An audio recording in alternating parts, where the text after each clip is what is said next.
বিসমিল্লাহির রহমানির রহিম। আসসালামু আলাইকুম প্রিয় দর্শক, আশা করি সবাই ভালো আছেন। আমি আল্লাহর মতো ভালো আছি। তো এখানে একটা 215 মিটার কাজের প্রস্তুতি নিচ্ছি। সবাই দোয়া করবেন আপনাদের কাজটা সুসম্পন্ন করতে পারি, সবার কাছে দোয়া চাচ্ছি। আর এই যে দেখেন, এটা হচ্ছে এ, অবস্থা। এই অবস্থাতে আমরা কীভাবে কাজ করবো আল্লাহ জানে। আল্লাহর কাছে দোয়া করি যে কাজটা করতে পারি। এখানে আমরা কাজের প্রস্তুতি নিছি। তো আজকে এটা বিম বাদাই করা হয়েছে। এখানে আগামী দিন ইনশাল্লাহ আমরা ডালাই দিব। তো এখানে দেখেন এই অবস্থা।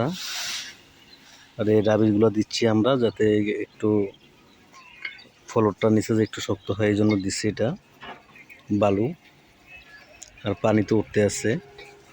তো আপনাদের কাছে সবার কাছে দোয়া চাই যাতে এই কাজটা আমরা করতে পারি। দোয়া করবেন সবাই। আসসালামু আলাইকুম।